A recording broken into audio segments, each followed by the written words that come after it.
10 milyong piso. Iyan ang halagang naging kapalit ng aking kalayaan at ang presyo ng aking buong pagkatao. Habang tumatakas ang aking kapatid na si Adriana, kasama ang kanyang mangingibig at ang ninakaw na pera, ako ay naiwan dito, nakatayo sa gitna ng isang marangyang silid na tila isang piitan.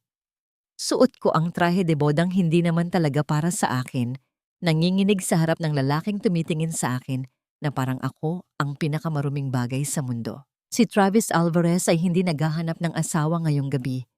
Ang kailangan niya ay isang bagay na mapagbubuntungan ng galit. Sa gabing ito, sa loob ng malamig na kwartong ito, hindi ako si Andrea. Ako lamang ang bayad utang na humihinga. At ang tanong na pilit sumisiksik sa aking isipan ay hindi kung paano ako tatakas, kundi kung paano ako mabubuhay sa impyernong ito nang hindi tuluyang nawawasak ang aking puso. Isang makapal na sobre ang bumagsak sa paanan ni Andrea sa halip na mga talulot ng rosas na inaasahan sa isang gabi ng kasal. Ang tunog ng papel na humampas sa makintab na sahig ay bumasag sa katahimikan ng malawak na silid.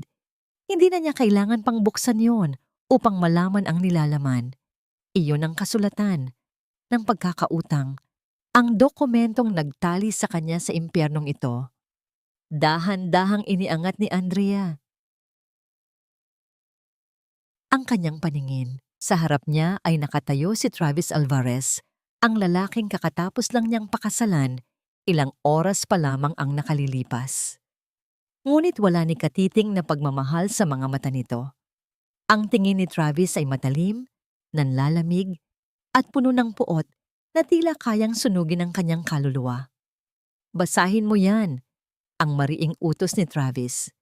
Ang boses nito ay mababa, ngunit puno ng panganib. Iyan ang halaga mo. 10 milyon. Huwag kang mag-ilusyon na dinala kita rito para maging may bahay. Hindi ka asawa, Andrea. Isa ka lang muchacha na may marriage license. Yumuko si Andrea upang damputin ang sobre. Ang kanyang mga daliri ay nanginginig habang hinihimas ang gilid ng papel. Masakit ang bawat salitang binitawan ni Travis, tila mga punyal na tumatarak sa kanyang dibdib, ngunit pinili niyang huwag ipakita ang kanyang pagkadurog. Napansin niya ang bahagyang paghawak ni Travis sa sikmura nito at ang pagkunot ng noo ng lalaki, tanda ng pamilyar na sakit ng ulcer na madalas nitong indahin kapag sobrang stress. Sa kabila ng panghihiya, ang likas na pag-aalaga ni Andrea ang unang umiral. Humakbang siya ng bahagya palapit. Ang kanyang boses ay mahina at nanginginig pa rin. Travis, namumutla ka. Gusto mo ba ng gamot? May dala akong... Hindi pa man siya nakakatapos. Isang malakas na pagtabig ang kanyang natanggap. Ang kamay ni Andrea ay naiwang nakabitin sa hangin. Stop acting like you care. Sigaw ni Travis, ang mukha nito ay halos magkadikit na sa kanya. Ang amoy ng alak at galit ay sumampal sa kanya. Huwag mong gamitin sa akin ang awa na yan. Pare-pareho lang kayo ng kapatid mo at ng nanay ko. Mukha kayong mga anghel. Pero sa loob, pera lang ang habol ninyo. Matulog sa guest room. Huwag na huwag kang tatapak sa master's bedroom. That room is for my wife, not for a debt payment. Tumalikod si Travis nang walang lingon-lingon. Ang marahas na pagsara ng mabigat na pinto ay nag-iwan ng nakabibinging katahimikan sa loob ng kwarto. Tila ba ang hangin mismo ay natakot na huminga. Nang mawala ang presensya ng asawa, doon lamang tuluyang bumigay ang mga tuhod ni Andrea. Napaupo siya sa gilid ng malambot na kama, ngunit pakiramdam niya ay nakaupo siya sa tinik. Ang bigat ng trahe de boda na suot niya, na sadyang ipinatahi para sa kurba ng katawan ni Adriana at hindi sa kanya, ay tila humihila sa kanya pababa sa lupa. Hinubad niya ang singsing sa kanyang daliri. Maluwag ito at madaling natanggal, isang malamig na paalala na hindi siya ang nagmamay-ari ng lugar na ito. Pumikit siya ng mariin at sa dilim ng kanyang isipan, bumalik ang imahe ng kanyang ama na nakaluhod sa sahig ng kanilang lumang sala. Naalala niya ang nanginginig na boses nito, Ang mga luhang pumapatak sa sementadong sahig habang nagmamakaawa sa kanya na iligtas ang pamilya mula sa kahihiyan at pagkakakulong. At kasunod noon, ang huling text message ni Adriana na tila asido na tumunaw sa kanyang puso. I'm sorry, Andy. I chose happiness. Ikaw na ang bahala kay Papa. Mas matapang ka naman kaysa sa akin. Isang mapait na ngiti ang gumuhit sa mga labi ni Andrea. Matapang? Hindi katapangan ang nararamdaman niya ngayon, kundi isang matinding pagod. Ang pagod ng pagiging pangalawang pagpipilian, ang pagod ng pagiging tagasalo ng mga basag na pangarap ng iba. Tumayo siya at lumapit sa kanyang maleta na ibinalibag ni Travis kanina sa sulok. Binuksan niya ito upang kumuha ng pamalit. Ang kanyang paboritong lumang damit pantulog, isang simpleng algodon na may burda ng bulaklak, ay nagkaroon ng punit sa laylayan dahil sa lakas ng pagkakahagis. Sa halip na umiyak o magalit, kinuha ni Andrea ang kanyang maliit na sewing kit. Naupo siya sa ilalim ng dim light ng lampshade. Tahimik niyang isinuot ang sinulid sa karayom. Ang bawat tusok ng karayom sa tela ay tiyak at maingat. Dito siya magaling, sa pag-aayos ng mga bagay na nasira ng iba. Habang tinatahi niya ang punit, tila tinatahi rin niya ang kanyang sariling dignidad. Hindi niya hahayaang makita ni Travis o ninuman na siya ay sira. Aayusin niya ang sarili niya, kahit papaulit-ulit siyang punitin ng mundo. Nang matapos siya at ililigpit na sana ang mga gamit, nahagip ng kanyang mata ang isang bagay sa sahig, malapit sa paanan ng kama, kung saan nakatayo kanina si Travis. Isa itong panyo. Kulay asul ito, lumana at kupas, at may burda ng isang maliit na bangkang papel sa gilid. Kakaiba ito kumpara sa mamahaling suit na suot ni Travis. Bakit magtatago ang isang bilyonaryo ng ganitong klaseng lumang panyo? Pinulot niya ito at naramdaman ng gaspang ng tela, isang bagay na tila may malalim na kwento ng nakaraan. Inilapag niya ang panyo sa ibabaw ng mesa, ngunit bago pa man siya makahakbang patungo sa banyo upang maghilamos, muling bumukas ang pinto. Hindi ito marahan. Ang pinto ay bumukas ng mabilis at persado na nagdulot ng hangin na yumanig sa mga kurtina. Bumungad si Travis sa hamba ng pinto. Ang kanyang necktie ay maluwag na, ang buhok ay magulo, at ang kanyang mga mata ay mapula hindi dahil sa luha, kundi dahil sa alak at nagpupuyos na galit. Hindi na siya ang malamig na negosyanteng kausap ni Andrea kanina. Ngayon, para siyang isang bagyo na handang manalasa. Humakbang siya papasok, ang bawat yabag ng kanyang sapatos sa sahig ay tila bilang ng orasan bago ang pagsabog. You look too comfortable, ang sabi ni Travis. Ang boses ay garalgal at puno ng lason, habang tinititigan si Andrea na hawak pa rin ang karayom at sinulid. Akala mo ba matatapos ang gabi na ito ng ganito lang? Na makakatulog ka ng mahimbing habang ang pera ko ay nasa bulsa ng kapatid mo? Huminto siya sa tapat ni Andrea. Sapat lang upang maamoy nito ang tapang ng scotch sa kanyang hininga. Ang anino ni Travis ay tumakip sa liwanag ng lampshade. Nilulunod si Andrea sa dilim. Welcome to hell, Mrs. Alvarez. Bulong nito, isang pangako ng pagdurusa na nagpatindig sa lahat ng balahibo ni Andrea. Ang umaga ay dumating ng hindi nagdadala ng init o pag-asa, kundi isang malamig na liwanag na tumatagos sa mabibigat na kurtina ng guest room. Nagising si Andrea na ang kanyang katawan ay nananakit mula sa pagkakatulog sa isang posisyong nakabaluktot. Tila ba sinusubukan niyang protektahan ang sarili kahit sa panaginip. Ang katahimikan ng malawak na mansyon ay hindi payapa. Ito ay mabigat at puno ng nagbabadyang panganib, tulad ng hangin bago bumuhos ang malakas na ulan. Bumaba siya patungo sa kusina, dala ang nakasanayang intensyon na magsilbi. Sa kanilang maliit na bahay noon, ang pagluluto ng agahan ang kanyang paraan upang ipakita ang pagmamahal sa kanyang ama.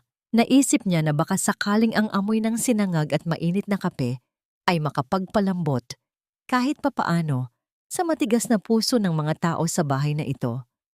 Ngunit pagtapak pa lamang niya sa makintab na tiles ng kusina, hinarang siya kaagad ng mayordoma na si Manang Sol.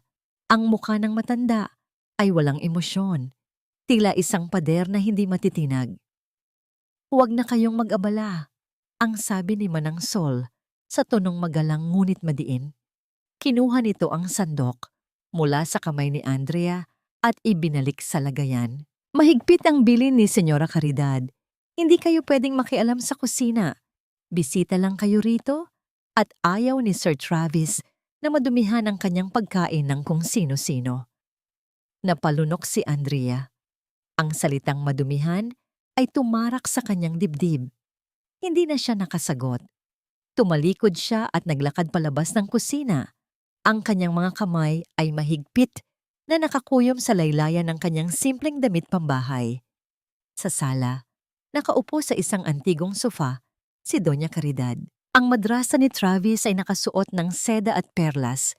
Ang buhok ay perpektong nakaayos kahit umagang-umaga pa lamang. Ibinaba nito ang binabasang magazine at tinitigan si Andrea mula ulo hanggang paa.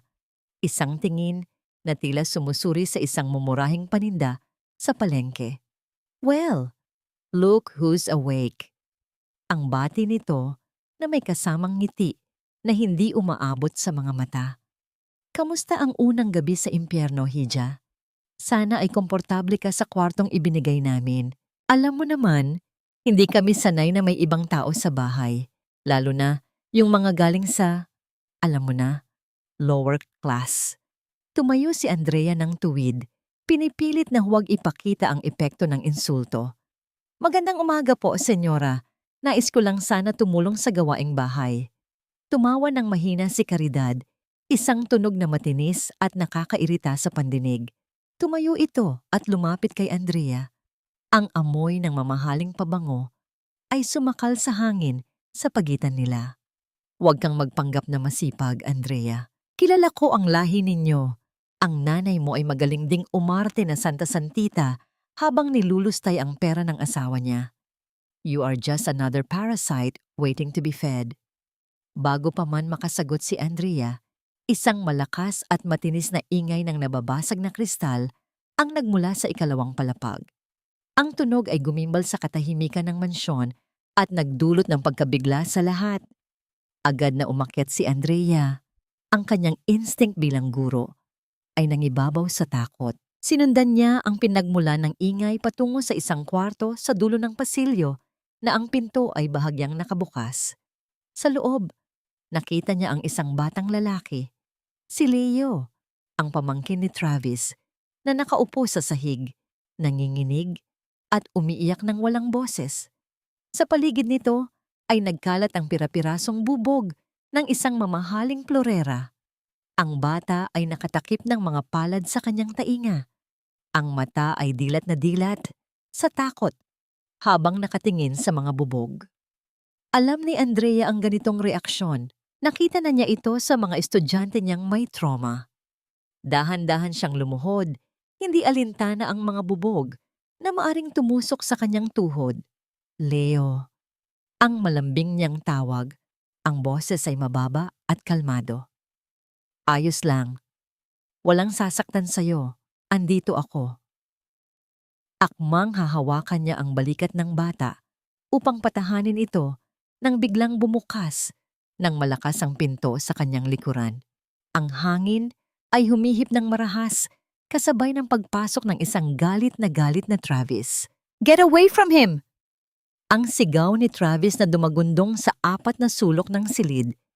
Hindi na niya inantay ang reaksyon ni Andrea at mabilis itong itinulak palayo sa bata. Ang likod ni Andrea ay tumama sa matigas na cabinet. Ang sakit ay gumuhit sa kanyang katawan, ngunit walang salita ang lumabas sa kanyang bibig. Agad na lumuhod si Travis sa harap ni Leo. Ang kanyang mga kamay ay nanginginig habang sinisipat ang bawat pulgada ng katawan ng bata para sa mga sugat. "Did she hurt you? Ano ang ginawa niya sa'yo? Leo, look at me!" Ang mabilis na tanong ni Travis. Ang boses ay desperado at puno ng takot. Ngunit ang bata ay hindi sumagot. Nanatili itong tahimik. Ang tingin ay nakapako sa sahig at patuloy pa rin ang panginginig. Ang tanging maririnig ay ang mabibilis na paghinga ni Travis at ang tunog ng sarili niyang pintig ng puso na tumatambol sa kanyang dibdib. Tiningnan ni Andrea ang magama-amahan. Nakita niya ang takot sa mga mata ni Travis. Hindi takot para sa sarili, kundi para sa bata.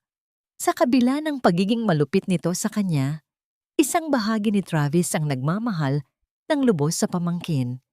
Ang galit ni Travis ay hindi basta galit. Ito ay depensa ng isang leon na nasaktan na noon at ngayon ay handang pumatay para protektahan ang kanyang kawan. Sir, hindi ko po sinasaktan ng bata. Gusto ko lang tumulong. Ang mahinang paliwanag ni Andrea. Ang kanyang boses ay nanginginig sa takot at sakit. Get out! Ang mariing utos ni Travis. Ang boses ay mababa, ngunit nakakamatay. Ang kanyang mga mata ay nanlilisik habang nakaturo sa pinto. Kapag nakita kitang malapit ulit sa pamangkin ko, kalimutan mo na babae ka. Papatayin kita. Do you understand? Nanikip ang dibdib ni Andrea. Hindi niya kayang titigan ang mata ng asawa na puno ng poot. Yumuko siya bilang paggalang at pagtanggap sa kanyang pwesto. Bago dahan-dahang lumabas ng silid, iniinda ang kirot sa kanyang likuran. Sa huling sulyap bago tuluyang isara ang pinto, nakita niya si Travis na niyayakap ng mahigpit ang nanginginig na bata. Bumubulong ng mga pangako na hindi nito kayang tuparin. Shh, I'm here. Nobody will hurt you. Buong araw na nagkulong si Andrea sa kanyang silid, ang tanging kanlungan niya sa bahay na yon. Ngunit ang imahe ng takot sa mga mata ni Leo ay hindi maalis sa kanyang isipan. Bilang isang guro, alam niya ang lengguwahe ng trauma. Ang batang iyon ay hindi lang takot. Ito ay basag. At kailangan nito ng higit pa sa proteksyon. Kailangan nito ng pag-unawa. Nang sumapit ang hapon at sigurado siyang wala na si Travis at si Doña Caridad ay abala sa pakikipag-tea party sa hardin, muli siyang lumabas. Dahan-dahan siyang naglakad patungo sa pinto ng kwarto ni Leo. Hindi siya kumatok. Sa halip, inilapag niya sa sahig sa tapat ng pinto ang isang platito. Sa ibabaw nito ay may 2 piraso ng homemade cookies na itinabi niya mula sa kanyang baon. At sa gitna ay gumuhit siya ng isang nakangiting mukha gamit ang chocolate syrup na hiningi niya ng palihim sa kusina.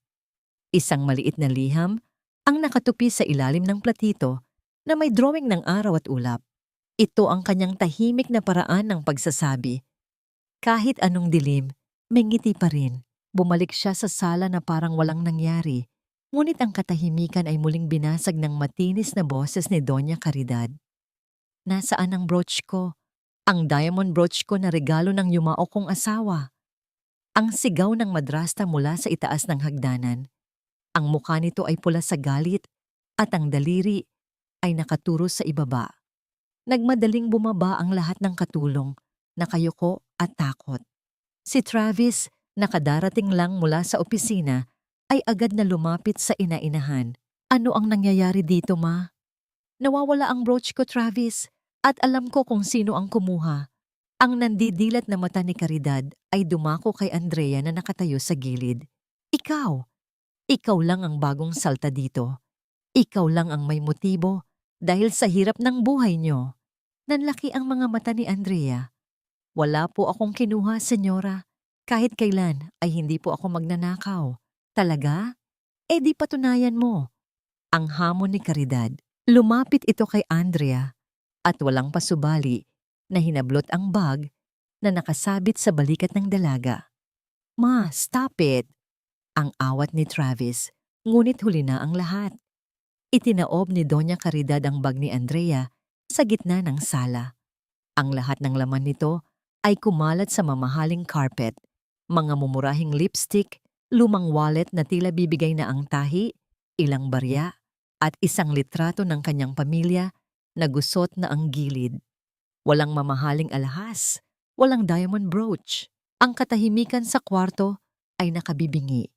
Nakatingin ang lahat sa mga gamit ni Andrea na nakakalat sa sahig, mga saksi sa kanyang kahirapan at dignidad. Dahan-dahang lumuhod si Andrea upang pulutin ang mga ito. Ang kanyang mga kamay ay nanginginig, hindi sa takot, kundi sa matinding kahihiyan. Ang bawat barya na pinupulot niya ay parang pako na ibinabaon sa kanyang puso. Wala rito, ang mahinang sabi ni Travis. Ang boses ay may halong pagkahiya, ngunit ayaw pa ring aminin. Baka itinago niya sa katawan niya. Kapkapan niyo siya. Ang patuloy na sigaw ni Caridad, hindi matanggap na mali siya. Tumayo si Andrea, hawak ang kanyang mga gamit sa dibdib na tila kalasag. Tinitigan niya si Travis. Ang mga mata ay nangingilid ang luha, ngunit matatag. Ang tanong sa kanyang mga mata ay tumagos sa kaluluwa ng asawa. Hahayaan mo ba talaga silang gawin ito sa akin? Sa sandaling iyon, ang hangin ay tila tumigil sa pag-ikot. Si Travis ay nakatayo sa gitna ng dalawang babae. Ang madrastang nagpalaki sa kanya sa kasinungalingan at ang asawang binili niya, ngunit unti-unting dumudurog sa kanyang paniniwala. Ang katahimikan sa malawak na sala ay higit na mabigat kaysa sa hiyaw ng kahit anong bagyo. Matapos ang walang habas na pagpapahiya ni Doña Caridad, nanatiling nakaluhod si Andrea sa sahig. Dahan-dahang isinusilid ang kanyang mga gamit pabalik sa kanyang lumang bag. Ang bawat barya na kanyang dinampot ay tila may bigat ng mundo. Ngunit ang kanyang mukha ay nanatiling blanko, isang maskara ng dangal na pilit niyang isinusuot. Sa gitna ng tensyon, ang mata ni Andrea ay dumako sa siwang ng mamahaling sofa na kinauupuan ng madrasta. May kumislap doon, isang bagay na sumasalamin sa liwanag ng chandelier. Senyora, ang mahinang tawag ni Andrea. Itinuro niya ang gilid ng upuan. Nasa ilalim po ng inyong balakang ang hinahanap ninyo. Natigilan si Doña Caridad. Kinapa nito ang singit ng upuan at nahugot ang nawawalang diamond brooch. Sa halip na humingi ng tawad, isang irap ang ibinato nito kay Andrea. Mabuti naman at itinuro mo kung saan mo isinuksok ang mataray na wika ng Donya. Pilit na binabaligtad ang sitwasyon upang hindi magmukhang masama. Sa susunod, huwag mong pakialaman ang mga gamit na hindi sayo para hindi tayo nagkakagulo ng ganito. Tumalikod na ang matanda at umakyat sa hagdan. Iniwan ang mag-asawa sa sala. Naiwan si Travis na nakatayo. Ang mga kamay ay nasa bulsa, hindi makatingin ng diretso kay Andrea. Alam niyang mali ang nangyari. Alam niyang nasaktan ang dignidad ng asawa niya. Ngunit ang pride at ang nakatanim na hinala sa kanyang puso ay parang kadena na pumipigil sa kanya upang humingi ng paumanhin. Tinalikuran din niya ito at nagkulong sa kanyang opisina. Iniwan si Andrea na mag-isang pinupulot ang pira-pirasong pagkatao sa sahig. Kinagabihan, ang langit ay nagdilim at bumuhos ang isang malakas na ulan. Ang patak ng tubig sa bubong ay tila mga bato na ibinabato ng langit sa lupa. Kasabay ng pangangalit ng panahon, isang iyak ang umalingaw-ngaw sa buong mansyon. Hindi ito iyak ng pagmamaktol. Ito ay iyak ng purong takot. Nasa kusina si Andrea nang marinig niya iyon. Agad siyang tumakbo paakyat. Nilagpasan ang mga katulong na nagbubulungan lamang sa gilid at hindi alam ang gagawin. Pagdating niya sa tapat ng kwarto ni Leo, nakita niya si Manang Sol na kumakatok ngunit hindi pinagbubuksan. Umalis po kayo dyan, Manang, ang mabilis na sabi ni Andrea. Hindi siya naghintay ng pahintulot. Pinihit niya ang siradura. Nakalak ito, ngunit alam niya kung paano buksan ang mga ganitong pinto gamit ang hairpin. Isang trick na natutunan niya sa dami ng beses na nagkulong ang mga batang tinuturuan niya sa banyo dahil sa takot. Sa pagbukas ng pinto, bumungad sa kanya ang kadiliman. Ang tanging liwanag ay nagmumula sa kidlat na paminsan-minsang gumuguhit sa bintana.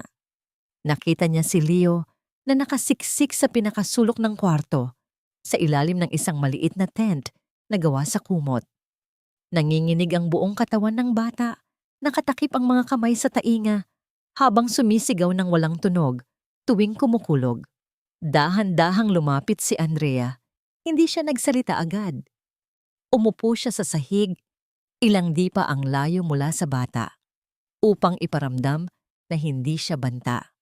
Leo, ang bulong niya, kasabay ng ritmo ng paghinga. Nandito si Tita Andrea, ligtas ka, ligtas tayo. Hindi tumugon ang bata, ngunit humina ang pag-iyak nito. Dahan-dahang inurong ni Andrea ang kanyang sarili, palapit hanggang sa maabot niya ang bata. Sa halip na pilitin itong lumabas sa kumot, pumasok siya sa loob ng munting tent nito. Sa loob ng masikip at madilim na espasyo, niyakap niya ang bata. Ginamit niya ang butterfly hug technique. Ipinatong niya ang mga kamay ni Leo sa sarili nitong dibdib at marahang tinapik-tapik ang mga balikat nito. Kaliwa at kanan, kaliwa at kanan. Sa isang nakakakalmang ritmo, ito ay paraan upang ibalik ang diwa ng bata sa kasalukuyan at alisin sa takot ng nakaraan. Kasabay ng ulan ang pag-alis ng takot, ang bulong ni Andrea sa tainga ng bata, parang isang oyayi. Hayaan mong hugasan ng ulan ang lahat ng pangamba. Unti-unti, naramdaman niya ang pagluwag ng kalamnan ni Leo. Ang mabilis na paghinga ng bata ay sumabay sa kalmadong paghinga ni Andrea. At sa gitna ng bagyo sa labas, nakahanap sila ng kapayapaan sa loob ng munting tent na gawa sa kumot. Sa kabilang banda ng pinto, nakatayo si Travis. Kadarating lang niya galing sa opisina nang marinig ang kaguluhan. Akmang papasukin niya ang kwarto nang makita niya ang eksena sa siwang ng pinto. Nakita niya kung paano pinakalma ni Andrea ang pamangkin na walang sino man sa bahay na yon. Kahit siya, ang makapapigil kapag sinusumpong ng takot. Nakita niya ang sinseridad sa pagyakap ni Andrea. Walang kamera, walang audience, walang pera na kapalit. Ito ay purong pagkalinga. Nakaramdam si Travis ng isang kakaibang kirot sa kanyang dibdib. Isang kirot na dulot ng konsensya at ng isang damdamin na matagal na niyang ibinaon. Ang pagnanais na alagaan. Dahan-dahan siyang pumasok sa kwarto. Ang sahig na kahoy ay hindi lumikha ng ingay sa ilalim ng kanyang mga paa. Nakita niya si Leo na mahimbing nang natutulog. Ang ulo ay nakasandal sa balikat ni Andrea, habang si Andrea naman ay nakasandal ang ulo sa pader, nakapikit dahil sa pagod. Sa ilalim ng dim light, napansin ni Travis ang haba ng pilikmata ng kanyang asawa. Ang mukha nito ay payapa, malayo sa mukha ng isang gold digger na inilalarawan ng kanyang ina-inahan. Walang namalayan si Travis na naiangat niya ang kanyang kamay. Gusto niyang hawiin ang hibla ng buhok na nakaharang sa mukha ni Andrea. Gusto niyang maramdaman kung totoo ba ang init na nagmumula sa babaeng ito. Ngunit bago pa dumapo ang kanyang mga daliri sa pisngi ni Andrea, huminto siya. Ang kanyang pride, ang kanyang galit sa pamilya Villarreal, at ang boses ni Doña Caridad sa kanyang utak ay nagsilbing pader. Ibinaba niya ang kanyang kamay, ikinuyuyom ito sa gilid ng kanyang pantalon. Hindi, ang sabi ng kanyang isip. Huwag kang magpapaloko. Lahat ito ay palabas lang. Sa ibaba, sa may pasilyo, ang matinis na tunog ng telepono ay bumasag sa katahimikan ng gabi. Mabilis na sinagot ito ng katulong. Hello? Hello po? Walang sumasagot sa kabilang linya. Tanging ang tunog ng mabigat na paghinga ang naririnig bago tuluyang naputol ang tawag, isang misteryo na naiwan sa hangin. Sa kwarto ni Leo, nagmulat ng mata si Andrea nang maramdaman ang presensya ng ibang tao. Nagtama ang paningin nila ni Travis. Sa dilim, ang kanilang mga mata ay nag-usap ng mga bagay na hindi kayang sabihin ng bibig. Takot, pagdududa, at isang kislap ng pag-asa. Akmang tatayo si Andrea upang umalis. Bilang respeto sa teritoryo ni Travis, ngunit naramdaman niya ang paghigpit ng hawak sa kanyang laylayan. Si Leo, kahit tulog, mahigpit na nakakapit ang maliit na kamay ng bata sa damit ni Andrea. Ayaw nitong bumitaw. Tila ba si Andrea ang kanyang anchor sa gitna ng malawak na dagat? Tumingin si Andrea kay Travis. Ang mukha ay puno ng pagtatanong at kaba. Sir, ayaw po niyang bumitaw. Kung aalisin ko ang kamay niya, magigising siya at baka umiyak ulit. Nakatayo si Travis sa gitna ng silid, nahaharap sa isang desisyon na higit pa sa simpleng pagpayag. Kung hahayaan niya si Andrea na manatili rito, sa tabi ng pamangkin niya, sa kwartong katabi mismo ng master's bedroom, para na rin niyang pinapasok ang kaaway sa kanyang kuta. Ngunit kung paaalisin niya ito, siya ang magiging dahilan ng muling pagkadurog ni Leo. Tinitigan ni Travis ang mahigpit na pagkakahawak ng bata sa damit ng asawa. Ang bata na hindi nagtitiwala sa kahit sino, ngayon ay ayaw ng pakawalan si Andrea. Diyan ka lang, ang matigas ngunit mahinang utos ni Travis. Tinalikuran niya ang magtita, ngunit bago siya lumabas ng pinto, huminto siya sandali nang hindi lumilingon. Huwag mong isipin na dahil dito ay nagbago na ang isip ko sa'yo. Ginagawa ko lang ito para kay Leo. Lumabas si Travis at isinara ang pinto. Ngunit sa kauna-unahang pagkakataon, hindi niya ito isinarado ng padabog. Naiwan si Andrea sa dilim, yakap ang batang hindi kanya, habang ang tibok ng kanyang puso ay mabilis pa rin dahil sa lapit ng lalaking pilit niyang inaabot, ngunit patuloy na lumalayo. Mula ng gabing iyon ng bagyo, isang hindi nakikitang kasunduan ang nabuo sa pagitan ni Andrea at Travis. Hindi sila nag-uusap, ngunit hinahayaan na siya ni Travis na pumasok sa kwarto ni Leo upang alagaan ito. Ang pagpayag na yon ay isang maliit na siwang sa pader ng yelo na nakapalibot kay Travis. Isang siwang na pilit dinidiligan ni Andrea ng pag-asa. Isang hapon, habang naglalaro sila ni Leo ng clay sa sahig, biglang humiling ang bata ng isang kakaibang bagay. I want sour soup, ang mahinang bulong ni Leo. Ito ang pinakamahabang pangungusap na narinig ni Andrea mula sa bata. The one grandma used to make. Alam ni Andrea ang tinutukoy nito. Sinigang. Ang paboritong pagkain ng halos lahat ng Pilipino. Ngunit alam din niya na mahigpit ang bilin ni Doña Caridad na huwag siyang gagalaw sa kusina. Sa kabila nito, ang hiling ni Leo ay mas malakas kaysa sa kanyang takot. Hinatid niya ang bata sa kwarto at sinabing may sorpresa siyang ihahanda. Palihim siyang nagtungo sa kusina. Sa kabutihang palad, si Manang Sol lamang ang naroon. Naglakas loob si Andrea. Manang, pwede po bang makahingi ng pabor? Pakiusap niya. Para po kay Leo, gusto niya po ng sinigang. Ako na po ang magluluto. Aakuin ko po ang lahat kung magagalit si Senyora. Nag-alinlangan ng matanda, ngunit ang awa sa mga mata ni Andrea at ang pagmamahal para kay Leo ay nanaig. Itinuro ni Manang Sol ang mga sangkap. Sa sumunod na oras, ang kusina na dati malamig at estranghero para kay Andrea ay napuno ng init at ng amoy na pamilyar. Ginamit niya ang recipe ng kanyang ina. Ang sikreto ay ang dahan-dahang pagpapakulo ng buto-buto ng baboy hanggang sa lumabas ang katas nito at ang paggamit ng totoong sampalok sa halip na instant mix. Ang asim at alat ay kanyang tinimpla ng may pag-iingat na para bang ang bawat patak ng patis ay isang dasal na sana'y magustuhan ito ng bata.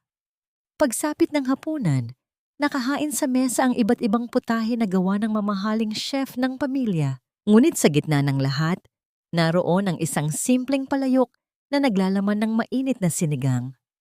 Ang amoy nito ay umakyat sa himpapawid, isang amoy ng tahanan sa gitna ng isang mansyon. What's this? Ang tanong ni Doña Caridad, nakataas ang kilay. Sino ang nagluto ng amoy mahirap na pagkain na to? Bago pa man makasagot si Manang Sol, sumandok si Travis sa kanyang bowl. Hindi niya pinansin ang tanong ng madrasta. Tila ba may kung anong puwersa na humila sa kanya patungo sa ulam na yon. Isinubo niya ang unang kutsara ng sabaw. At sa sandaling iyon, huminto ang mundo ni Travis. Ang lasa. Ang perpektong timpla ng asim na gumigising sa diwa. At ang linamnam ng sabaw na yumayakap sa lalamunan ay bumuhay sa isang alaala na matagal na niyang ibinaon. Ito ang lasa ng sinigang ng kanyang tunay na ina. Ang sinigang na niluluto nito para sa kanya tuwing umuulan, tuwing siya ay may sakit, tuwing kailangan niya ng yakap sa anyo ng pagkain. Napapikit si Travis. Sa isang iglap, bumalik siya sa pagkabata. Nakita niya ang kanyang ina na nakangiti sa kanya habang hinahalo ang malaking kaldero. Narinig niya ang boses nito na nagsasabing, "Isang subo pa, anak, para lumakas ka."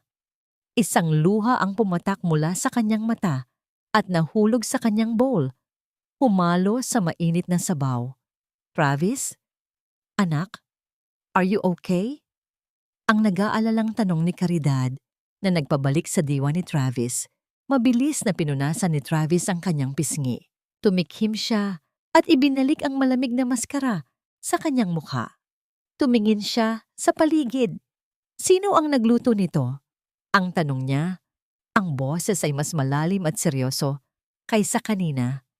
Agad na sumingit si Doña Caridad bago pa man may ibang makapagsalita. "Ako, anak. Siyempre, ako." Ang mabilis niyang sagot, may kasamang matamis na ngiti. "I know it's your favorite. Sinabi ko sa bagong chef ang recipe ng mommy mo. Gusto kitang sorpresahin." Hindi umimik si Travis. Tumingin siya kay Andrea na nakayuko lamang at tahimik na kumakain sa dulo ng mesa. Walang reaksyon sa mukha nito. Walang pag-angkin, walang pagtutol. Ang pananahimik ni Andrea ay mas malakas pa sa kahit anong sigaw. Pagkatapos ng hapunan, nagkulong si Travis sa kanyang opisina. Subalit hindi siya makapag-concentrate sa trabaho. Ang lasa ng sinigang ay nanatili sa kanyang panlasa at kasama nito ang alaala ng kanyang ina. Dinala siya ng kanyang mga paa sa silid-aklatan ng bahay. Doon sa isang nakatagong estante, kinuha niya ang isang lumang photo album. Sa loob nito ay mga litrato niya noong bata pa siya. Kasama ang isang magandang babae na may malungkot na mga mata, ang kanyang ina. Habang binubuklat ang mga pahina, isang maliit na litrato ang nahulog mula sa album. Pinulot niya ito. Ito ay isang luma at medyo kupas na larawan na kinunan sa isang medical mission sa Bohol. Maraming taon na ang nakalilipas. Nasa larawan siya, nakatalikod habang tinutulungan ng isang bata. At sa di kalayuan, sa likod ng maraming tao, ay may isang dalagitang nakatingin sa kanya. Isang dalagitang may malaking salamin. Simple ang suot at may ngiti sa labi na puno ng paghanga. Hindi niya ito kilala noon. Ngunit ngayon, ang mga matang yon, ang hugis ng muka. Bigla niyang naalala ang dalagitang tumulong sa kanya na ipamahagi ang mga gamot. Ang dalagitang nag-abot sa kanya ng isang botelya ng tubig at isang panyo noong pinagpapawisan siya ng husto. Ang panyong yon, kulay asul, may borda ng bangkang papel. Kinapa niya ang kanyang bulsa. Laging naroon ang panyong yon. Ito ang tanging alaala niya sa isang araw na naramdaman niyang may silbi ang kanyang buhay sa labas ng korporasyon. Tinitigan niyang muli ang larawan. Pagkatapos ay ipinikit ang mga mata at inalala ang mukha ni Andrea. Posible ba? Posible bang ang babaeng pinakasalan niya dahil sa utang ay ang parehong babaeng nakilala niya sa araw na yon? Ang babaeng nagpakita sa kanya ng simpleng kabutihan na walang hinihinging kapalit?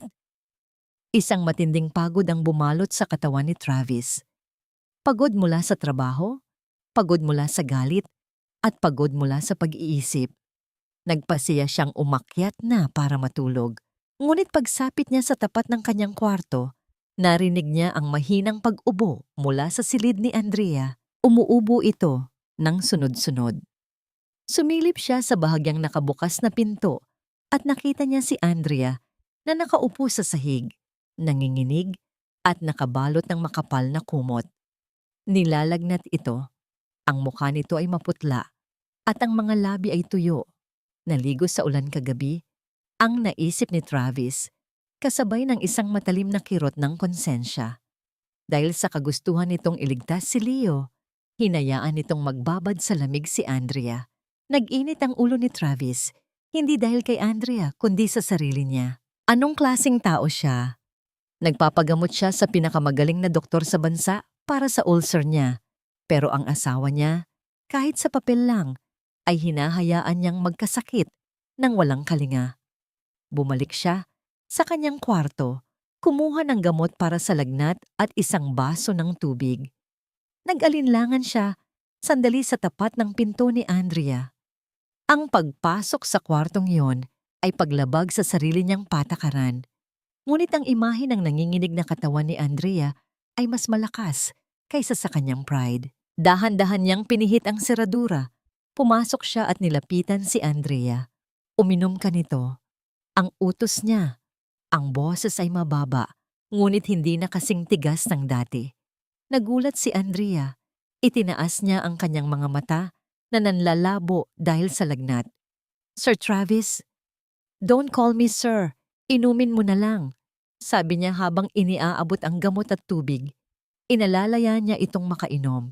Habang umiinom si Andrea, napansin ni Travis ang mga gamit sa ibabaw ng maliit na mesa nito.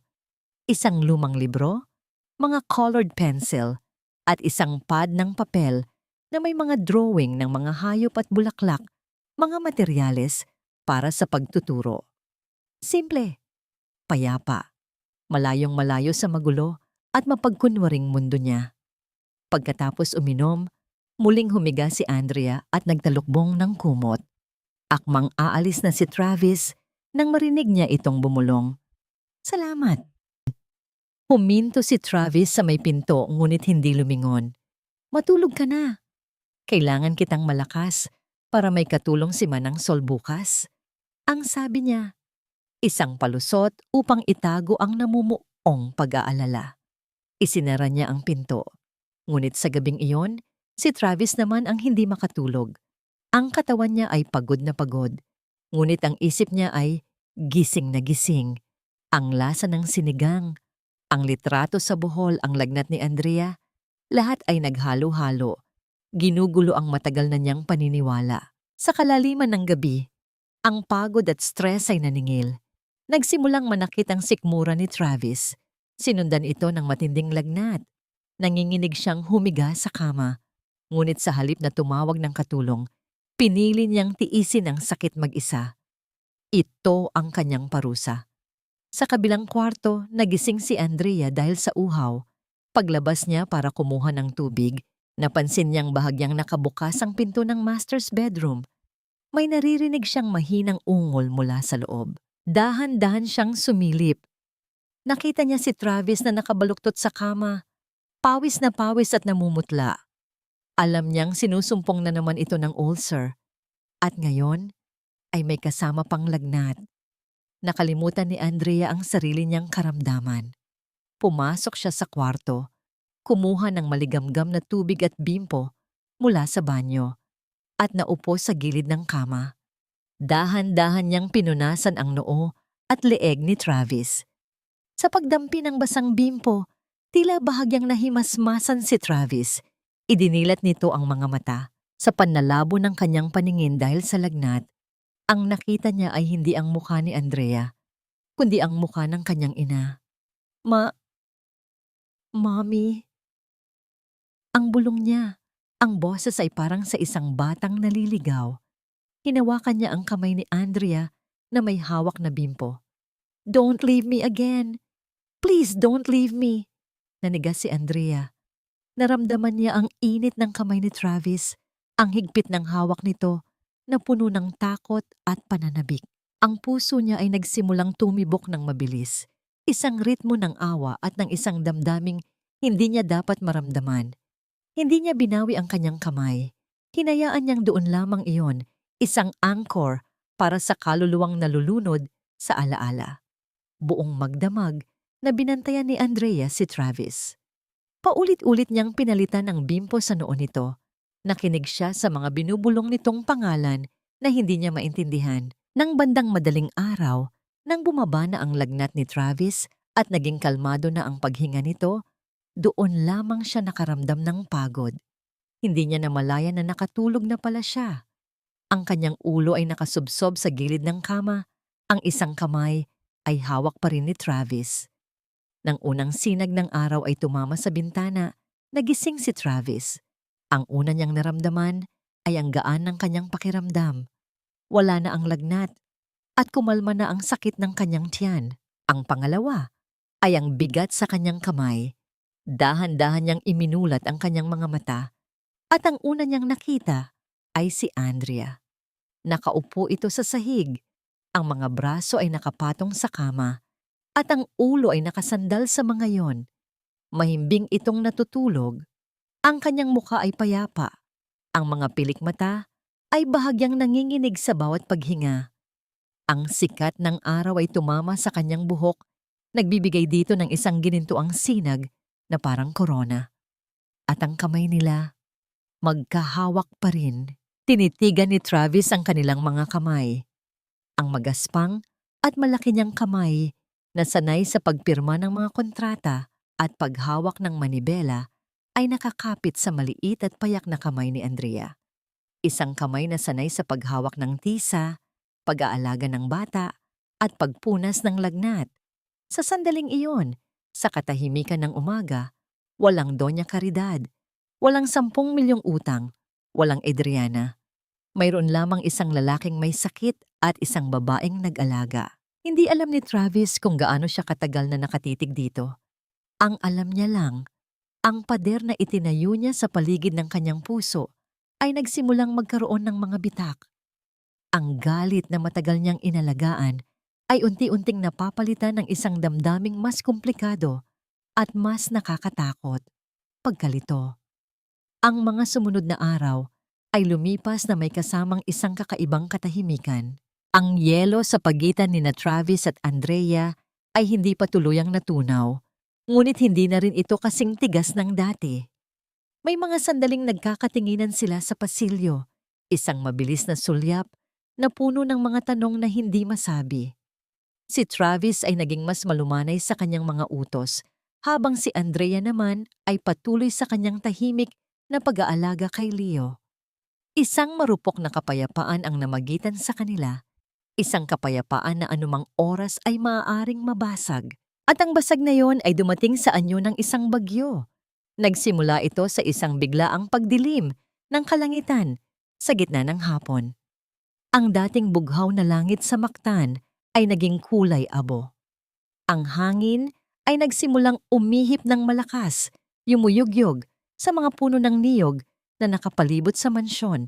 At pagkatapos, bumuhos ang ulan. Hindi isang ambon, kundi isang walang habas na pagbuhos na tila ba ang lahat ng tubig sa karagatan ay ibinabagsak mula sa langit. Biglang namatay ang lahat ng ilaw, isang saglit na kadiliman at katahimikan, bago biglang yumanig ang buong kabahayan sa isang malakas na dagundong ng kulog. Tila ba ang langit mismo ay nabibiyak. "Tita Andrea!" Ang sigaw na yon ay nagmula sa kwarto ni Leo. Puno ito ng purong sindak. Hindi na nag-isip pa si Andrea. Mabilis siyang tumakbo palabas ng kanyang silid, kinakapa ang daan sa dilim. Kasabay niya, bumukas din ang pinto ng master's bedroom. Sa liwanag ng kidlat na sumilip sa bintana, nakita niya ang anino ni Travis na mabilis ding kumikilos patungo sa iisang direksyon. Nagkasalubong sila sa tapat ng pinto ni Leo. Sa gitna ng kaguluhan, ang kanilang mga balikat ay nagkadikit. Isang mainit na kuryente ang gumapang sa balat ni Andrea, ngunit mabilis din itong nawala nang marinig nila ang isa pang hikbi mula sa loob. Sabay nilang binuksan ang pinto. Sa loob, si Leo ay nakaupo sa gitna ng malaking kama. Yakap-yakap ang kanyang mga tuhod at nanginginig mula ulo hanggang paa. "Leo!" Sabay na tawag ni Travis at Andrea. Umupo si Travis sa isang gilid ng kama at si Andrea naman sa kabila.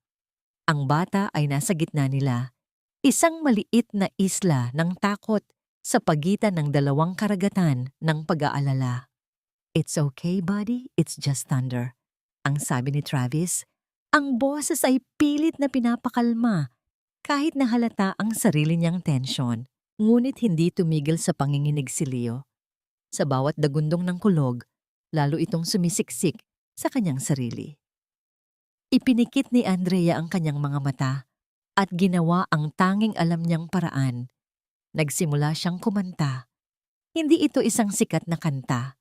Ito ay isang lumang oyayi mula sa kanyang probinsya, isang kantang kinakanta sa kanya ng kanyang ina tuwing may bagyo. Ang kanyang boses ay mahina at bahagyang nanginginig sa simula. Ngunit habang tumatagal, ito ay naging matatag at puno ng lambing. Ang himig nito ay simple at paulit-ulit. Isang daloy ng kapayapaan sa gitna ng ingay ng bagyo.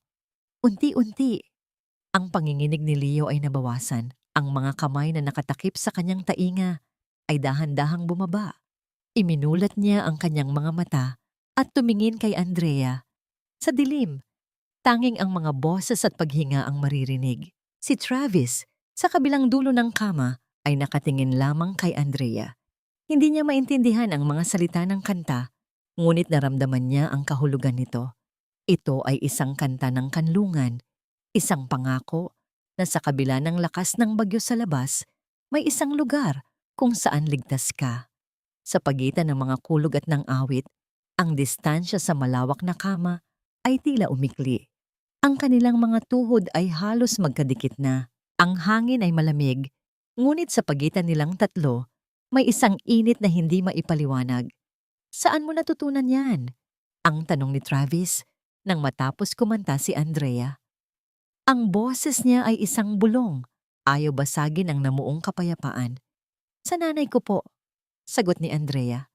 Kinakanta niya yan sa amin ni Ate Adriana kapag malakas ang ulan. Sabi niya, ang kulog daw ay boses lang ng mga ulap na nag-uusap. Hindi raw dapat katakutan. Hindi umimik si Travis. Sa halip, itinanong niya, "Tell me about your family." Ito ang unang beses na nagtanong si Travis tungkol sa personal na buhay ni Andrea. Sa ilalim ng takip ng dilim at ng bagyo, tila ba ang mga pader na naghihiwalay sa kanila ay pansamantalang gumuho. Nagsimulang magkwento si Andrea. Ikinuwento niya ang kanilang maliit na hardin ng gulay na inaalagaan ng kanyang ama. Ang mga hapon na ginugugol niya sa pagbabasa ng libro sa ilalim ng puno ng mangga. Ang mga batang tinuturuan niya sa barangay hall na laging madudungis pero puno ng pangarap. Ang kanyang mga kwento ay simple, payak, ngunit puno ng buhay at pagmamahal, mga bagay na matagal nang nawala sa mundo ni Travis. Habang nagsasalita si Andrea, dahan-dahang humiga si Leo sa pagitan nila. Ang pagod at takot ay napalitan na ng antok. At sa isang iglap, habang may isang napakalakas na kidlat na nagpaliwanag sa buong silid, kasabay nito ang isang malakas na kulog na yumanig sa bintana. Sa gulat, napasigaw ng bahagya si Andrea at napahawak sa pinakamalapit na bagay sa kanya, ang braso ni Travis. Kasabay nito, ang kamay ni Travis sa isang kilos na hindi pinag-isipan ay dumapo sa balikat ni Andrea. Isang pag-alo, isang proteksyon. Nang mawala ang liwanag at bumalik ang dilim, nanatili silang ganoon. Ang kamay ni Andrea ay nasa braso ni Travis. Ang kamay ni Travis ay nasa balikat ni Andrea. Ang kanilang mga hininga ay magkasabay. Sa ilalim ng kumot, ang kanilang mga paa ay nagkadikit. Binitawan ni Andrea ang braso ni Travis. "Sorry, it's okay," sagot ni Travis. Inaalis din ang kamay sa balikat nito. Ngunit sa sandaling pagkakadikit na yon, may isang bagay na nagbago. Isang bagay na pareho nilang naramdaman, ngunit hindi nila kayang pangalanan. Sa ibaba, sa madilim na garahe, isang anino ang kumikilos. Si Doña Caridad ay may kausap sa kanyang telepono. Ang boses ay pabulong, ngunit madiin. "Hindi. Kailangan nating bilisan ang plano." Nagiging malapit na sila. "Ayokong mawala sa akin ang lahat ng pinaghirapan ko." Sa kabilang linya, isang garalgal na boses ng lalaki ang sumagot. "Gagawin namin ang sinabi mo, senyora, basta't siguraduhin mong nasa tamang lugar ang bayad." Sa itaas, sa kwarto ni Leo, ang bagyo ay unti-unti nang humihina. Ang katahimikan ay bumabalik. Ngunit isang bagong bagyo ang nagsisimulang mamuo sa loob ng mansyon. Isang bagyo ng kasinungalingan, kataksilan, at panganib.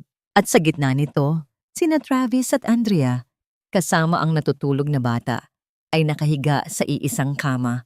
Hindi alam na ang kapayapaan na kanilang nahanap ay panandalian lamang. Nang tuluyan ng humina ang ulan, akmang tatayo na si Andrea upang bumalik sa kanyang silid. Ngunit pinigilan siya ng mahinang boses ni Travis. "Stay," ang sabi nito. "Dito ka na matulog. Baka magising si Leo." Iyon ay isang palusot at alam nilang pareho. Ngunit sa gabing iyon, pareho nilang kailangan ng dahilan upang manatili. Pumikit si Andrea. Ang puso ay kumakalabog. Sa unang pagkakataon, mula nang ikasal sila, matutulog siya ng may kapayapaan, kahit pa sa tabi ng laking kinatatakutan at pinapangarap niya. Kinabukasan, ang araw ay sumikat na parang walang nangyaring bagyo. Maliwanag ang langit at payapa ang paligid. Ang unang bumungad sa paggising ni Andrea ay ang balita sa telebisyon sa sala na iniwang bukas ng isa sa mga katulong. Isang news reporter ang nagsasalita sa screen. Natagpuan ng mga awtoridad ang bangkay ng isang lalaki sa isang abandonadong kotse sa labas ng syudad. Kinilala ang biktima na si Marco Jimenez, ang kasintahan umano ng tumakas na si Adriana Villarreal. Si Adriana ay nananatiling nawawala at itinuturing na person of interest sa kaso. Nabitawan ni Andrea ang hawak niyang tasa. Ang tunog ng nabasag na porselana sa sahig ay gumising sa buong kabahayan, hudyat ng pagdating ng isang bagong kabanata ng kanilang bangungot. Ang balita sa telebisyon ay tila isang bomba na sumabog sa gitna ng marupok na kapayapaan sa mansyon ng mga Alvarez. Ang pangalan ni Adriana Villarreal, na matagal nang multo sa bahay na yon, ay muling nabuhay. Ngunit ngayon ay nababalot na ito sa misteryo ng isang krimen. Nanigas si Andrea sa kanyang kinatatayuan. Ang mga pira-pirasong bubog ng nabasag na tasa sa kanyang paanan ay sumasalamin sa wasak niyang damdamin. Patay na si Marco at si Adriana, ang kanyang kapatid, ay isang suspek. Ang mga tanong ay pumupulupot sa kanyang isipan na parang mga baging na humihigpit at sumasakal sa kanya. Anong nangyayari dito? Ang boses ni Travis ay nagmula sa likuran niya. Nakatayo ito sa paanan ng hagdanan. Ang mukha ay seryoso habang nakatingin sa telebisyon. Pagkatapos ay kay Andrea. Sa mga mata nito, nakita ni Andrea ang pagbabalik ng dating hinala. Ang konting init na namuo sa pagitan nila noong nakaraang gabi ay biglang nanlamig, napalitan ng isang pader ng yelo. Bumaba rin si Doña Caridad. Ang mukha ay nagpapakita ng pekeng pagkabigla at pag-aalala. "Diyos ko, isang kriminal ang kapatid mo, Andrea. Anong klaseng pamilya ba kayo? Una, magnanakaw. Ngayon, mamamatay tao na?" "Hindi po mamamatay tao ang kapatid ko." Ang mabilis ngunit nanginginig na depensa ni Andrea. Hindi niya po kayang gawin yon. "Oh, really?" Ang sarkastikong sagot ni Caridad. "Kaya niyang takasan ang sarili niyang kasal at sirain ang reputasyon ng pamilya namin. Pero hindi niya kayang pumatay para sa pera? Huwag ka nang magpanggap, Andrea. Alam namin ang totoo." Lumingon si Andrea kay Travis, naghahanap ng kahit konting suporta, kahit isang tingin lang na nagsasabing hindi ito naniniwala sa mga paratang. Ngunit ang nakita niya ay isang blangkong mukha. Isang mukha ng isang negosyanteng sinusuri ang isang masamang investment. Sa gitna ng tensyon, isang sasakyan ang huminto sa tapat ng malaking gate ng mansyon. Isang gwardiya ang nagmamadaling pumasok sa loob. "Sir Travis, may babae po sa labas. Nagpipilit pumasok. Adriana Villarreal daw po ang pangalan." Parang isang kidlat na tumama sa gitna ng sala. Ang anunsyo ng gwardiya. Napatingin silang lahat sa direksyon ng pinto, hindi makapaniwala. "Papasukin mo," ang mariing utos ni Travis. Ilang sandali pa, isang figura ang pumasok sa mansyon. Ito si Adriana, ngunit hindi ito ang Adriana na kilala ni Andrea. Ang dati makintab nitong buhok ay magulo at tuyo. Ang dati mamahaling damit ay napalitan ng isang luma at gusot na bestida. May mga pasa sa kanyang braso at isang hiwa sa gilid ng kanyang labi. Ang kanyang mga mata ay puno ng takot at luha. "Travis!" Ang sigaw ni Adriana, sigaw ni. Tumakbo ito palapit kay Travis at yumakap ng mahigpit na para bang ito ang tanging ligtas na lugar sa buong mundo. "Travis, I'm so sorry. Tinakot niya ako. Pinilit niya akong sumama. I was a victim." Nananatiling tikom ang bibig ni Travis, ngunit hinayaan niyang yumakap sa kanya si Adriana. Ang kanyang mga mata ay nakatuon kay Andrea na nakatayo sa di kalayuan. Tila ba sinusubukan nitong basahin ang reaksyon ng nakababatang kapatid. Humiwalay sa pagkakayakap si Adriana at lumuhod sa sahig. Umiiyak ito ng malakas. "Hindi ko siya pinatay, Travis, I swear. Nang malaman kong ninakaw niya ang pera, sinubukan kong tumakas pero ikinulong niya ako. Ngayon lang ako nakatakas. Muntik na niya akong patayin." Tumingin si Adriana kay Andrea. Ang mga mata ay puno ng pagmamakaawa. "Andy, kapatid ko, tulungan mo ko. Ikaw ang saksi ko. Alam mong hindi ako masamang tao, di ba?" Hindi makapagsalita si Andrea. Ang kanyang isip ay naguguluhan. Ang kapatid ba niya ay nagsasabi ng totoo?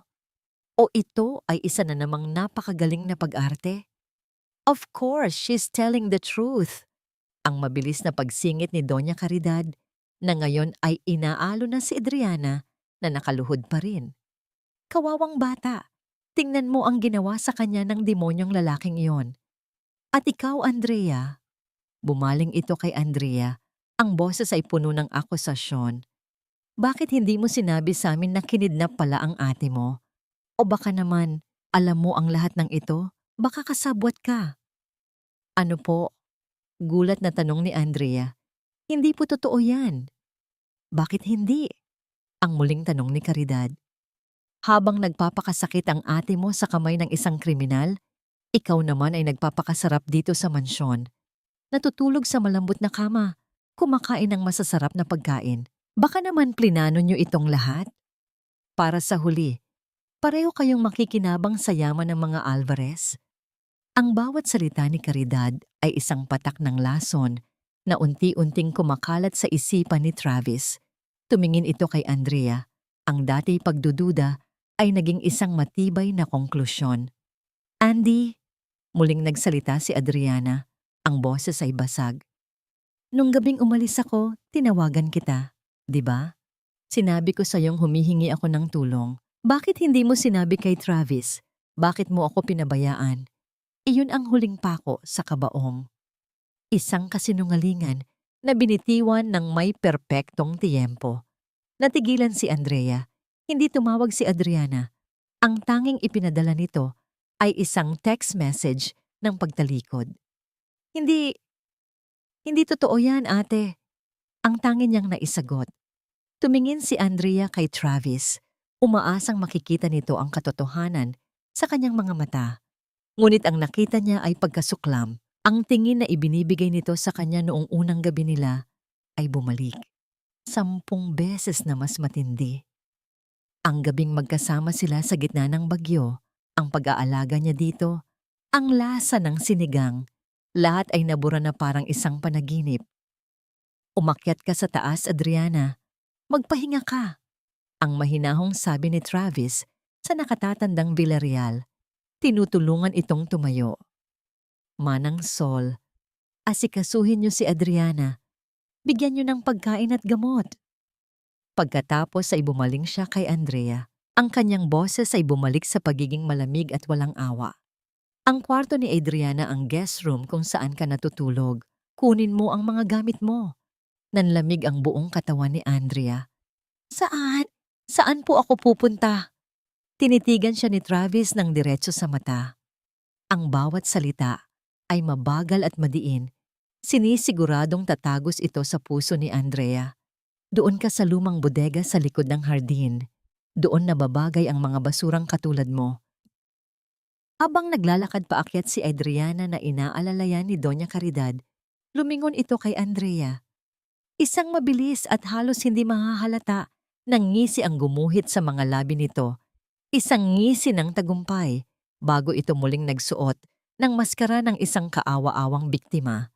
At si Andrea, naiwang nakatayo sa gitna ng sala, mag-isa, habang ang mundo na akala niya ay nagsisimula ng umayos ay muling gumuho sa kanyang harapan. Ang bodega ay matatagpuan sa pinakalikod ng malawak na hardin, malayo sa komportableng silid at nagtataasang pader ng mansyon. Sa ilalim ng kadiliman ng gabi, ang gusaling ito ay nakatayo bilang isang balangkas ng kinalimutan na nakaraan, mga anino na sumasayaw sa mga dingding nito at hangin na humahagupit sa mga sirang bintana nito. Ang lugar ay puno ng mga sirang kasangkapan, mga kahon ng alikabok na nakalimutan, at mga alaala ng mga araw na nawala. Naglakad si Andrea patungo sa bodega. Ang kanyang mga paa ay humahakbang sa mga bato na ginawang mapanganib ng nabubuong gabi. Binuhat niya ang nag-iisang maleta na naglalaman ng lahat ng kanyang pag-aari. Sa bawat hakbang, naramdaman niya ang puso niyang nabibiyak. Sa mga lumipas na araw, sa loob ng mansyon ng mga Alvarez, umasa siyang makakahanap siya ng bahay. Ngunit ngayon, ipinadala siya sa labas, sa isang lugar na walang iba, kundi kadiliman at kawalan ng pag-asa. Pagdating niya sa bodega, binuksan niya ang pintuan at ang amoy ng amag at kinalimutang kahapon ay sumalubong sa kanya. Wala itong kuryente, kaya sinindihan niya ang isang posporo upang tumingin sa paligid. Ang ilaw ay nagtatapon ng mga kumikislap na anino sa mga dingding na lumilikha ng isang nakakatakot na epekto. Nanginginig, pumasok siya, umaasang makakahanap siya ng isang paraan upang gawing makakabuhay ang puwang na ito. Sa ilalim ng isang sirang bintana, nakita ni Andrea si Leo, ang nag-iisang sinag ng pag-asa sa kanyang buhay. Nakayuko ang bata sa dumi. Ang mga mata ay puno ng pagkalito at kalungkutan. Leo, bulong ni Andrea, anong ginagawa mo rito? Hindi ka dapat nandito. Tumingala si Leo kay Andrea at mabilis na tumakbo upang yakapin siya. Mahigpit siyang niyakap ni Andrea. Sinisikap na palakasin ang kanyang kalooban mula sa kapangyarihan ng bata. Shh! Ayos lang ako, bulong niya sa Tagalog. Lilipas din ito. Ngunit alam niyang hindi ito ayos at maaaring hindi nga ito umayos. Ngunit nanumpa siya sa sandaling iyon habang yakap ang bata na hindi siya susuko. Hindi niya hahayaang ang pagkamuhi at kasinungalingan ang tumukoy sa kanyang kapalaran. Maghahanap siya ng paraan upang makalaya, upang patunayan ang kanyang kawalang sala, at upang makabalik sa nag-iisang taong nagpapasaya sa kanya, si Leo. Kinagabihan, habang natutulog si Leo sa kanyang kandungan, narinig ni Andrea ang mga yabag na papalapit sa bodega. Mabilis siyang tumayo, handang harapin ang kahit na sino. Bumukas ang pinto. Tumambad si Travis, ang mukha ay natatakpan ng anino. Sa kanyang kamay ay may hawak siyang isang ilawan. Narito ang ilan sa iyong mga gamit, sabi ni Travis. Ang kanyang boses ay walang damdamin. Kailangan mong panatilihing malinis ang lugar na ito. Hindi namin gustong magkasakit si Leo. Inilapag ni Travis ang ilawan sa lupa. Ang ilaw nito ay nagbigay ng kaunting ginhawa sa madilim na bodega. Ngunit wala itong sapat na kapangyarihan upang tanggalin ang dilim sa puso ni Andrea. Salamat, sagot ni Andrea. Tumalikod si Travis upang umalis. Travis, ang tawag ni Andrea sa kanya. Huminto si Travis ngunit hindi lumingon. Hindi ako magnanakaw, hindi ako mamamatay tao, at hindi ako nagsisinungaling. Ang sabi ni Andrea, ang bawat salita ay binibigkas ng matatag at may dignidad. Walang sumagot si Travis.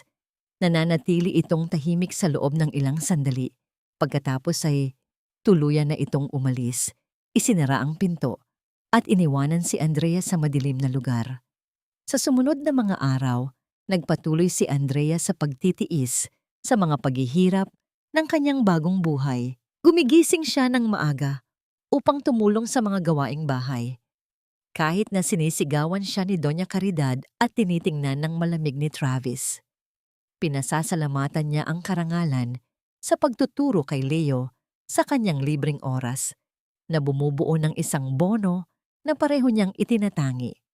Ngunit ang hindi niya alam, ang kanyang pagdurusa ay malapit ng tumaas. Isang hapon, habang tinutulungan ni Andrea si Leo na maglinis ng mga laruan, sumulpot si Adriana sa pintuan. "Leo, maaari ka bang umalis sa amin ng ilang sandali?" Tanong ni Adriana, ang kanyang tinig ay matamis tulad ng honey. Sumunod si Leo, kuryoso na makita kung ano ang gusto ni Adriana. Pagkaalis ni Leo, hinarap ni Adriana si Andrea. Ang kanyang mukha ay gumapang.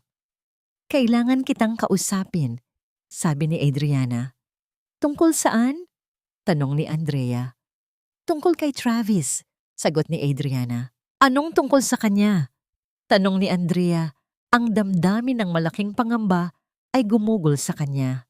"Alam mo, sa pagitan naming dalawa," sabi ni Adriana na dumaraan kay Andrea. "Matagal na kaming may kasaysayan. Ibig kong sabihin, ako ang papakasalan niya noong una." "Kaya?" Ngumiti si Adriana at tumugon. "Kaya, wala lang akong balak na hayaan ka na makawala. Hindi ako papayag na mahulog siya sa'yo. Hindi kita papayagang sirain ang napakahusay na mundo ko para lang magkaroon ka ng bahagyang hiwa." "Hindi ko alam kung tungkol saan ang pinagsasasabi mo," sabi ni Andrea. "Huwag mo akong gawing tanga. Nakikita ko ang paraan ng pagtingin niya sa'yo," sabi ni Adriana. "Ngunit hayaan kitang maging malinaw. Si Travis ay akin at gagawin ko ang lahat upang mapanatili siyang akin." Pagkatapos sa ang tampo, si Adriana ay dumikit kay Andrea at bumulong sa kanyang tainga. "Hindi mo alam kung ano ang kaya kong gawin." Sa mga salitang iyon, umalis si Adriana. Iniwan si Andrea na nanginginig. Ang tila bagyo ay kumukulo sa pagitan ni Travis at Andrea. At alam ni Andrea na malapit na silang masira. Nang sumunod na araw, nagpasya si Adriana na isagawa ang kanyang plano. Alam niyang kinukuha ni Andrea si Leo para maglakad sa hardin. Determinado siyang samantalahin ito. Habang naglalakad sina Andrea at Leo sa hardin, tinawag sila ni Adriana. "Andrea, maari mo ba akong tulungan dito sa sandaling ito?" tanong ni Adriana na tumuturo sa basket ng mga laruan sa mesa. "Kailangan kong ilipat ang mga ito sa loob at masakit ang likod ko." "Oo, walang problema," sabi ni Andrea. "Mahusay? Salamat," sabi ni Adriana na nag-aalok ng isang matamis na ngiti. "Mananatili ako rito, tita," sabi ni Leo. "Sige, huwag kang umalis sa tabi mo, ha?" payo ni Andrea kay Leo. Ngumiti si Andrea at sinundan si Adriana sa loob. Sa sandaling nasa loob na siya, hinanap ni Adriana ang kanyang pagkakataon. Sa kabilang banda ay napagtanto na ni Adriana na wala pang perpektong panahon. "Adriana, saan mo gustong ilagay ang mga laruan na ito?" tanong ni Andrea. Hindi sumagot si Adriana. Sa halip, kinuha niya ang isang vase na mas malaki kaysa sa kanyang ulo. Iniangat ito at nilagpasan ang ulo ni Andrea gamit dito. Hindi pa rin nakaka-recover sa pagkabigla si Andrea nang patakbuhin ni Adriana ang kanyang dibdib. Bumagsak si Andrea sa sahig at sa kanyang pagbagsak ay sinigawan ni Adriana ang buong bagong pagkasira ng bodega. "Ah!" "Abo!" tumili si Adriana. Siyempre mabilis na dumating si Travis na tumakbo at malaki ang gulat ni Andrea. Nakita niya mismo si Leo. Sa ilalim mismo ng nasirang porselana, umaagos ang dugo sa buong ulo. Ang mundo ay naging malabo para kay Andrea. Ang sakit mula sa pagkakabagsak niya ay nakakapanhid, ngunit mas matindi ang kirot sa kanyang puso. Sa isang iglap, ang kanyang mundo ay gumuho muli. At ang pagkakataong ito ay tila mas masahol pa kaysa noon. Lumapit si Travis kay Leo na nakahiga sa lupa. Sinuri ang kanyang ulo kung saan dumadaloy ang pula, malagkit na dugo. Pagkatapos ay tumingin siya kay Andrea. Ang mga mata niya ay nagliliyab sa puot. "Anong ginawa mo?"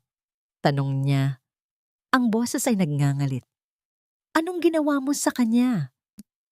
"Hindi. Hindi ko siya sinaktan," paliwanag ni Andrea. "Sinusubukan ko lang siyang tulungan." "Sinungaling!" Humiyaw si Adriana. "Nakita kitang tinutulak siya." "Hindi totoo yan," sigaw ni Andrea. "Nagpapaliwanag ako. Binalak niya ito. Sinungaling siya."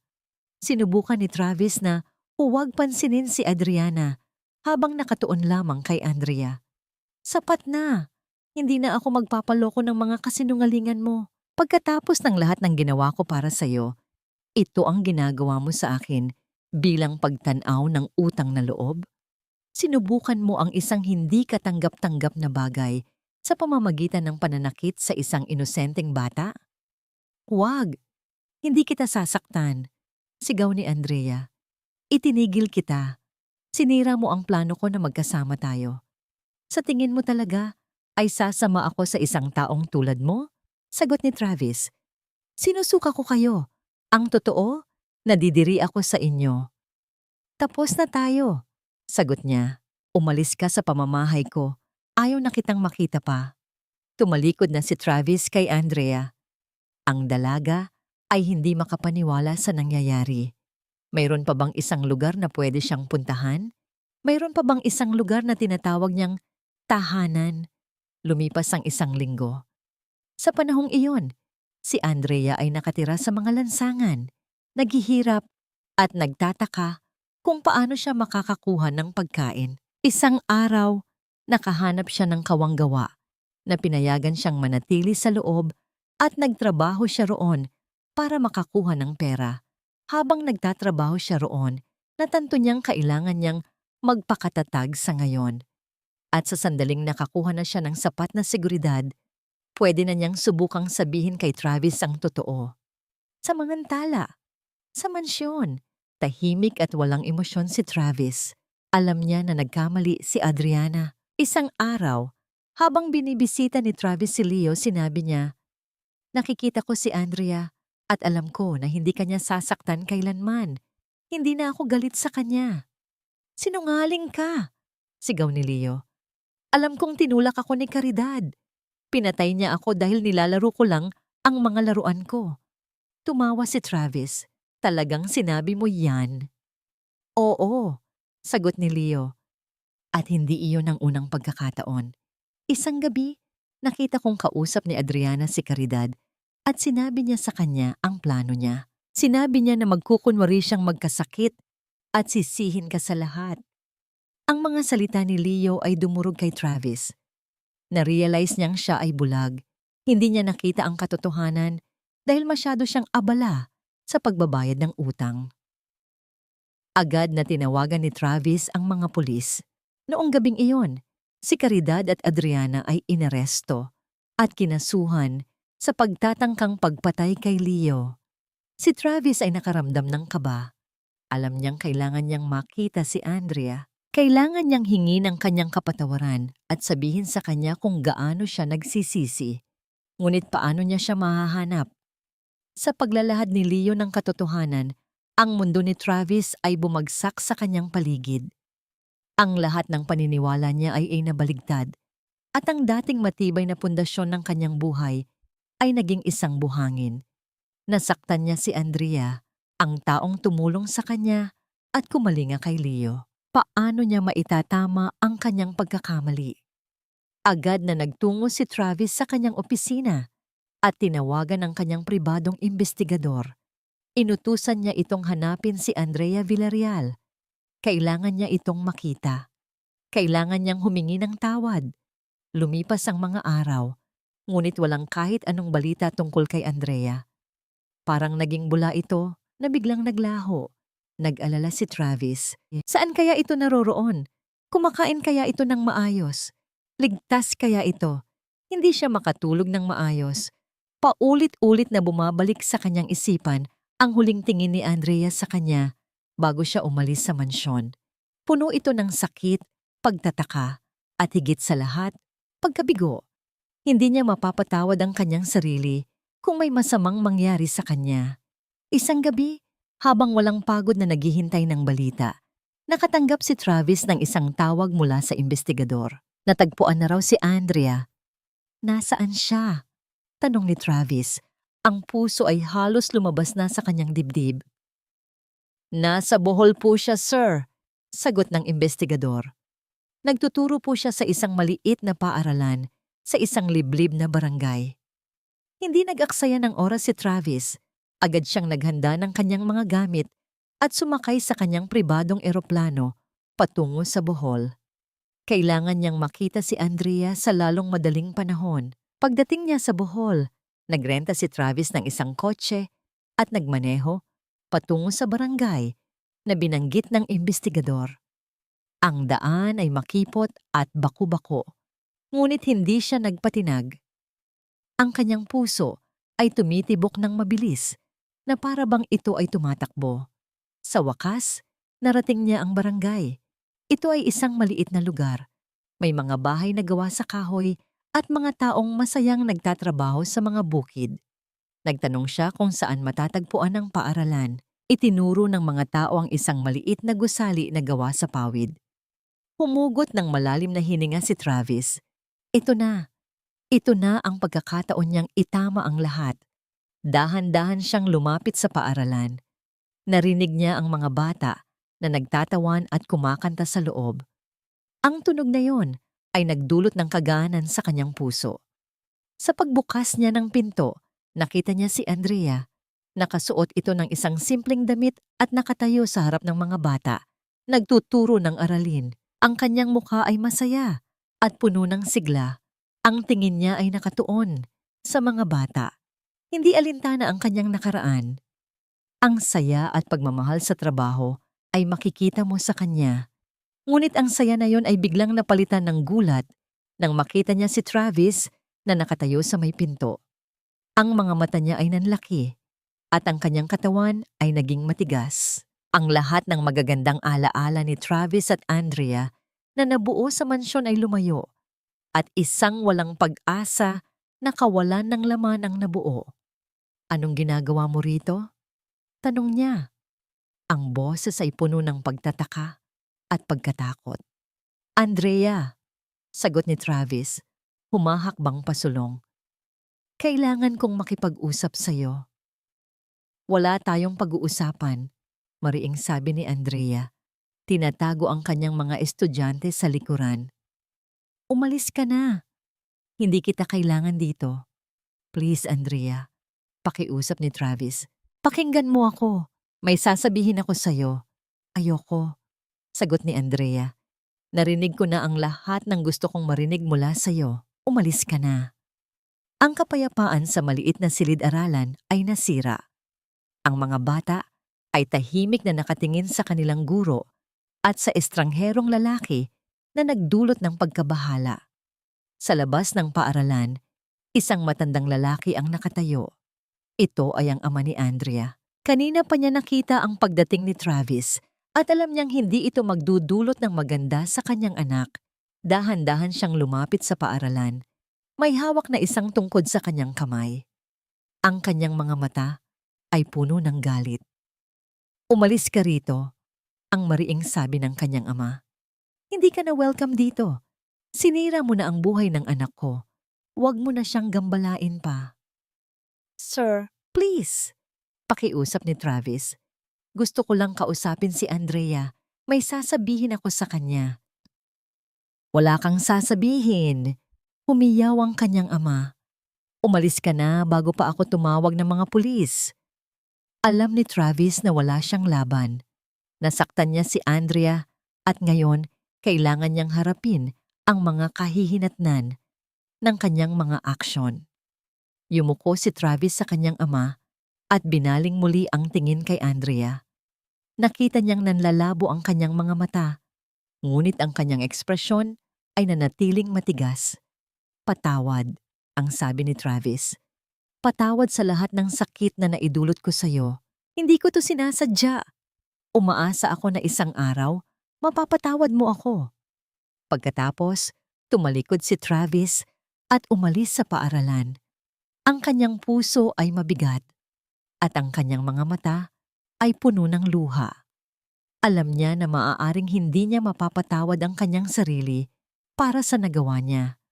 Habang naglalakad siya palayo, narinig ni Travis ang mahinang boses ni Andrea na tinatawag ang kanyang pangalan.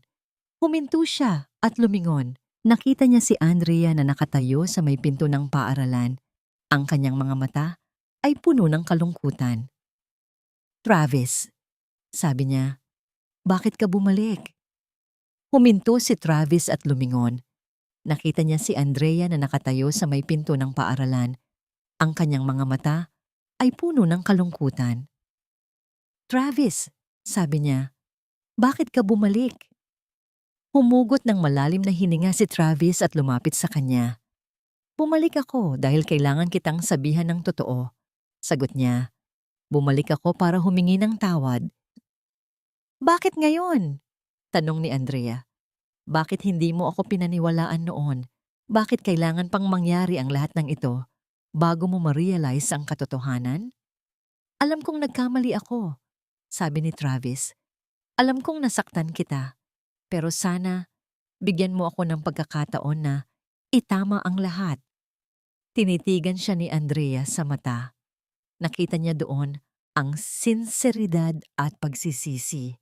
Nakita rin niya ang sakit at pagdurusa. Ngunit nakita rin niya ang isang kislap ng pag-asa.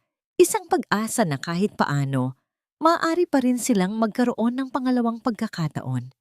Hindi ko alam kung kaya kong magpatawad, sabi ni Andrea. Hindi ko alam kung kaya kong magtiwala ulit sa'yo.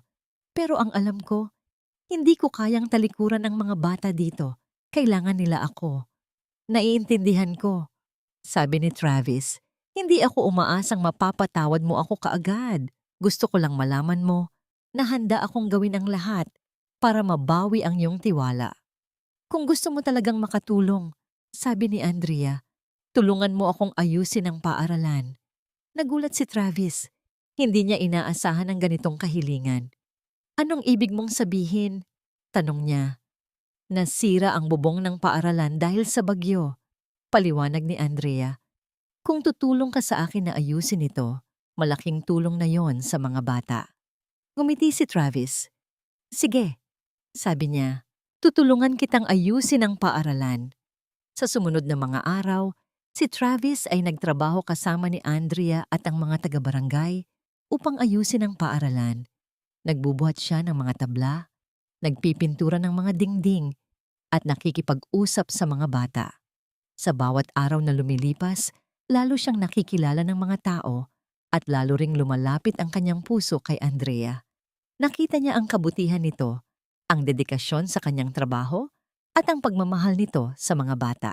Sa kauna-unahang pagkakataon sa kanyang buhay, naramdaman niyang may silbi siya. Hindi dahil sa kanyang yaman, kundi dahil sa kanyang mga aksyon. Isang araw, habang nagpapahinga sila pagkatapos ng isang mahabang araw ng trabaho, nakaupo si Travis sa tabi ni Andrea sa ilalim ng isang puno ng mangga. Salamat, sabi ni Andrea. Para saan? Tanong ni Travis. Salamat sa pagtulong sa amin, sagot ni Andrea. Salamat sa pagpapakita sa akin na kaya mo pang magbago. Ngumiti si Travis. Marami pa akong kailangang patunayan sa'yo, sabi niya. Pero pangako ko, gagawin ko ang lahat para mapatawad mo ako. Tinitigan siya ni Andrea sa mata. At sa pagkakataong yon, nakita ni Travis ang isang kislap ng pag-asa. Isang kislap na nagsasabing kahit paano, maaari pa rin silang magkaroon ng pangalawang pagkakataon. Sa araw na yon, dumating si Leo sa Bohol kasama ang kanyang yaya. Gusto niyang makita si Andrea at gusto niyang humingi ng tawad sa kanya. Nakita ni Leo si Andrea at tumakbo papunta sa kanya at sinabi, Paumanhin po, Tita Andrea. Hindi ko sinasadya na ikaw ay masaktan. Okay lang, Leo, sagot ni Andrea. Ang mahalaga ay ligtas ka. Pagkatapos noon, lumingon si Leo kay Travis at sinabi, Dapat kayong magpakasal. Ngumiti sina Travis at Andrea.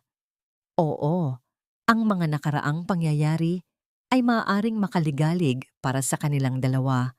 Ngunit mayroon pa ring mas mahusay na magagawa ang naisip nilang pareho. Kinabukasan, habang naglalakad sina Andrea at Travis sa dalampasigan, tumigil si Travis sa kanyang mga bakas ng paa. Mayroon siyang gustong itanong. Andrea, sabi ni Travis, alam kong hindi ako karapat-dapat sa'yo. Alam kong nasaktan kita. Pero kung papayag ka, gusto kong magsimula ulit. Gusto kong maging isang mas mahusay na tao para sa'yo. Gusto kong maging isang taong karapat-dapat sa iyong pagmamahal. Lumuhod si Travis sa isang tuhod. Andrea Villarreal, papakasalan mo ba ako?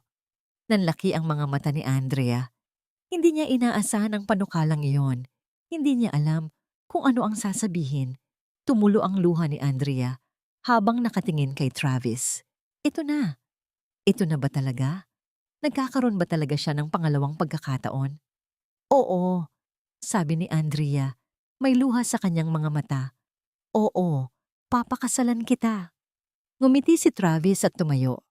Pagkatapos, mahigpit niyang niyakap si Andrea at hinalikan siya. Hinalikan niya siya sa mahabang panahon.